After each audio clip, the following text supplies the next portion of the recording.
Halo semuanya, jadi kita dari kelompok 3, kita pengen ngebahas tentang Code of Ethics and Code of Conduct. Di sini kelompok kita tuh ada Elizabeth, ada Hania, ada Reynold, dan ada aku sendiri. Yang dimana hari ini kita akan ngebahas tentang 6 topik. Yang dimana pertama, differences between Code of Ethics and Code of Conduct. Yang kedua, purpose and importance of codes.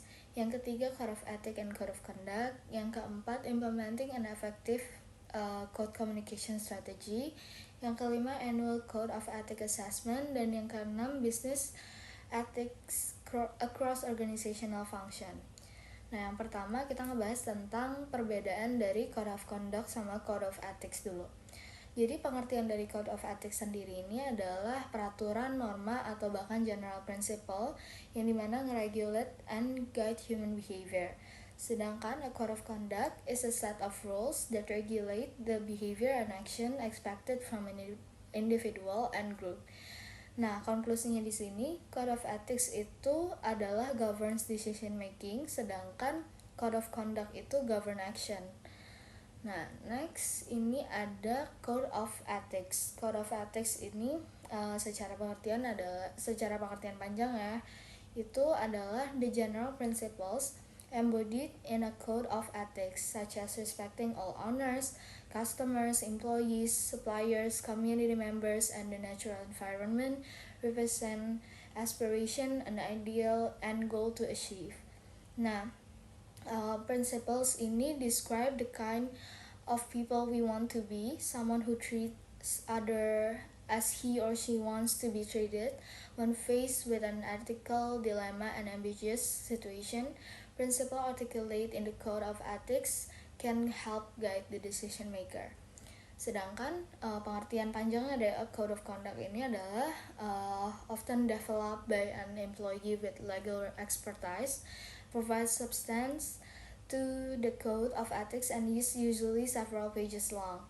Whereas one principle in the Code of Ethics might state that employee will obey the law, a code of conduct might list several specific laws relevant to different areas of organizational operation that employee must obey.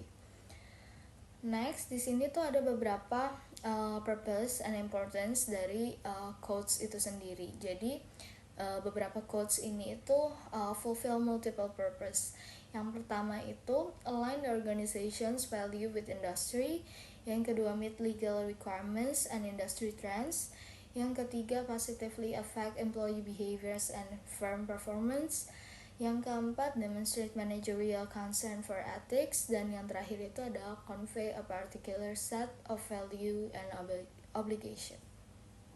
Oke, selanjutnya saya akan membahas mengenai Code of Ethics. Etik ini mengacu pada sebuah pedoman yang dapat kita terapkan untuk memastikan bahwa individu dan organisasi menjalankan bisnis secara profesional, sesuai integritas dan kejujuran yang ada.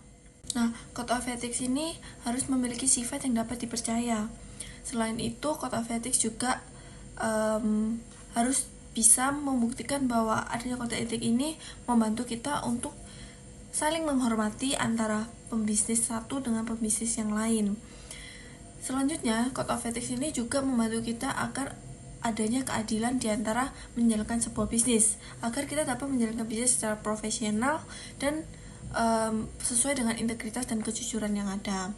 Selanjutnya adalah responsibility, di mana Code of Ethics yang menunjukkan nilai responsibility ini akan ada konsekuensi dari apa yang sudah kita perbuat, apa yang sudah kita lakukan apabila tidak sesuai dengan kode etik. Jadi apa yang kita perbuat tuh kita harus bertanggung jawab. Selanjutnya adalah caring. Nah, caring ini dengan adanya kode etik kita menunjukkan kepedulian kita terhadap sesama, entah itu di lingkungan kerja maupun terhadap bisnis yang kita lakukan. Yang terakhir adalah nilai citizenship, di mana kode etik itu dibuat sesuai dengan hak asasi manusia. Oleh karena itu, kode etik ini dapat menjadi pedoman bagi kita untuk melakukan sesuatu yang menganut kejujuran dan integritas yang baik. Oke, selanjutnya ada beberapa aspek penting yang perlu kita ketahui dalam kode etik. Yang pertama adalah OATS, yang kedua adalah International Codes, yang ketiga adalah Creating a Code of Ethics, dan yang keempat adalah Connecting Codes of Ethics to Strategic Planning. Yang pertama saya akan membahas mengenai OATS, di mana OATS ini merupakan sumpah yang menunjukkan bahwa janji publik yang berfungsi sebagai jangkar moral. Nah, jadi OATS ini menegaskan bahwa bukan profesi saja yang kita lakukan, tapi merupakan sebuah panggilan yang menantang diri kita untuk menjadi yang lebih baik dari versi kita dalam menjalankan sebuah tugas. Next adalah International Codes. Nah, International Codes itu merupakan sebuah prinsip-prinsip kode etik yang dibangun sesuai dengan standar internasional. Nah, prinsip-prinsip ini dikembangkan oleh Cox Roundtable yang merupakan sebuah jaringan internasional yang terdiri dari pemimpin bisnis dari berbagai negara dan budaya. Mereka tuh memiliki beberapa prinsip. Yang pertama adalah contribute to economic, social, and environmental development, di mana sebuah bisnis bertanggung jawab dan menyadari bahwa bisnis tidak dapat berjalan baik secara berkelanjutan di masyarakat yang lemah atau kurang dalam pembangunan ekonomi. Prinsip yang kedua adalah respect the letter and the spirit of law. Nah, ini tuh lebih ke dimana sebuah bisnis bertanggung jawab dan menyadari bahwa beberapa perilaku bisnis meskipun legal namun dapat menimbulkan konsekuensi yang merugikan bagi para pemangku kepentingan tersebut. Selanjutnya adalah respect rules and convention, di mana bisnis atau perusahaan bertanggung jawab menghormati budaya dan tradisi lokal di komunitas tempat mereka beroperasi. Jadi harus sejalan dengan prinsip dasar keadilan dan kesetaraan. Selanjutnya adalah support responsible globalization, di mana bisnis yang bertanggung jawab pada peserta pasar global dan juga mendukung perdagangan multilateral secara adil dan terbuka. Kemudian adalah respect the environment. Jadi artinya ini adalah seorang yang bertanggung jawab melindungi dan jika memungkinkan juga memperbaiki lingkungan dan menghindari pemborosan sumber daya yang digunakan. Dan prinsip yang terakhir adalah avoid illicit activities, di mana sebuah bisnis bertanggung jawab untuk tidak berpartisipasi dan melakukan tindakan-tindakan atau aktivitas terlarang yang dapat membuat mereka menjadi tidak memiliki kode etik.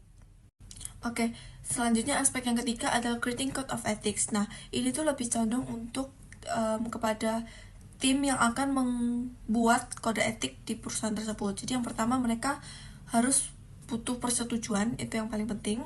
Terus yang kedua adalah creative code, itu sama dengan writing timnya. Yang ketiga adalah gather a list of ethical issue from relevant stakeholders, di mana mereka membuat list tentang isu etika dari stakeholders mereka.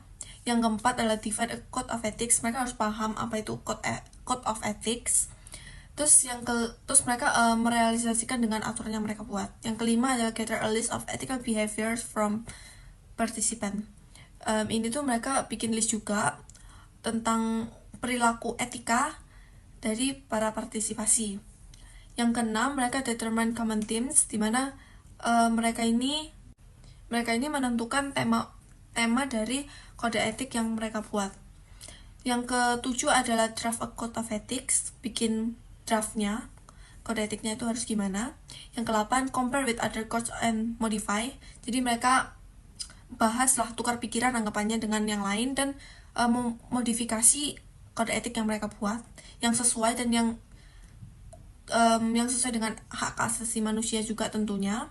Yang ke-9 adalah compare with other groups, jadi mereka udah bikin nih masing-masing satu, terus mereka compare sama sesama timnya, terus kode etik itu mereka compare lagi ke tim yang lain biar nggak satu doang pikirannya, juga ada pikiran yang lain. Terus yang selanjutnya adalah step 10, code alignment. Code of alignment ini adalah mereka melakukan penyesuaian, penyelarasan terhadap kode etik yang mereka sudah buat dengan yang lain. Jadi benar-benar di compare dan difixkan mana yang fix gitu. Terus yang step 11 mereka akan melakukan review tuh mereka benar-benar memastikan apakah itu sudah sesuai dengan hak asasi manusia, apakah itu udah adil, udah benar gitu. Terus yang step 12 adalah code communication strategy. Ini mereka membangun strategi kode komunikasi. Yang ke-13 adalah code revision. Ini tuh mereka melakukan revisi pada kode etika yang mereka buat apabila masih menemukan kemungkinan ada yang salah atau yang kurang bagi mereka, bagi kepentingan organisasi mereka juga. Oke, next, aspek keempat yang penting dalam Code of Ethics adalah connection Code of Ethics to strategic planning, di mana perencanaan strategis mengintegrasikan misi organisasi dengan visinya dan memberikan arahan yang jelas tentang bagaimana organisasi akan maju dari situasi yang sekarang ke situasi yang akan mendatang. Nah, kode etik itu menjadi sebuah tambahan struktural yang bagus pada perencanaan strategis untuk memastikan keselarasan organisasi dengan nilai-nilai. Nah, untuk memastikan strategi tersebut dapat berjalan dengan lancar, mereka pasti membutuhkan komunikasi. Nah, perangkat komunikasi yang mengintegrasikan misi organisasi dengan visinya juga diharapkan dapat memberikan arahan yang jelas bagaimana organisasi akan maju dari situasi yang sekarang ke situasi yang diinginkan. Oleh sebab itu akan ada pernyataan misi. Pernyataan misi itu merupakan gambaran apa yang akan dilakukan organisasi dan untuk siapa mereka melakukan itu. Nah, kalau vision statement atau pernyataan visi itu tuh sebuah gambaran yang menunjukkan cita-cita organisasi di masa yang akan datang, di apa yang organisasi itu inginkan di masa depan. Nah, kedua pernyataan tersebut tuh penting pada Code of Ethics juga. Code of Conduct, implementing an effective code communication strategy. Before going into the material here, I will explain a little about the Code of Ethics for employees professional. Code of Ethics is a moral framework that guides the way teams and organizations behave and make decisions in the workplace. The Code of Conduct also describes 11 steps in creating a code of conduct, develop a strategy to communicate the code of conduct and behavior to all employees and the key stakeholders. Assign responsibility to specific people who can champion the cause. Element of your communication strategy should include in number 1, managers demonstrate active support for the code of conduct. 2. Discussing the code at ethic training workshop. 3. Reference to the code in interaction with supplier and customer. 4. Evaluation of employees' compliance with the code of conduct during performance appraisals. 5. Link compliance with the code of promotion and salary increase. 6. Assess annually how well the organization is implementing the code of conduct. 7. Link the code the organization strategy. Number 8. Mention the code of ethics in the profession job announcement of the position to be performed. Number 9. Introduction to the code of ethics during employee orientation period. Number 10. Distribute the code of ethics annually with a letter signed by senior leadership, emphasizing the importance of daily application of the code. Number 11. Displaying the code of ethics in the newsletter, high traffic areas, stationery, and website. Selanjutnya ada Annual Code of Ethics Assessment, yaitu di situ ada penilaian tahunan terhadap kode etik yang merupakan proses di mana sebuah organisasi itu mengevaluasi kepatuhannya terhadap kode etik yang telah ditetapkan setiap tahun. Evaluasi ini memiliki beberapa tujuan, termasuk yang pertama verifikasi kepatuhan, dan ini membantu memastikan bahwa organisasi itu mematuhi hukum, peraturan, dan standar industri yang relevan. Yang kedua ada evaluasi budaya etis. Ini memberikan wawasan tentang budaya etis di dalam organisasi, termasuk apakah karyawan memahami dan menerima nilai prinsip yang diuraikan dalam kode etik. Yang ketiga ada identifikasi kelemahan. Nah, ini memungkinkan organisasi untuk mengidentifikasi kelemahan, kesenjangan, atau area yang perlu diperbaiki untuk mengambil tindakan. Lalu selanjutnya ada keyakinan stakeholder. Nah, ini menunjukkan komitmen organisasi terhadap perilaku etis dan transparansi.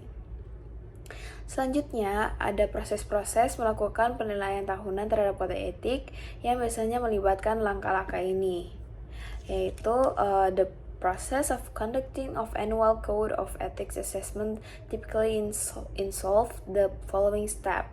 That is, yang pertama ada review kode etik, yaitu organisasi meninjau kode etik untuk memastikan bahwa kode tersebut terbaru dan relevan. Yang kedua ada pengumpulan data dari informasi yang relevan dan perilaku etis seperti umpan balik karyawan, catatan kepatuhan, dan lain-lainnya. Yang ketiga ada alat penilaian.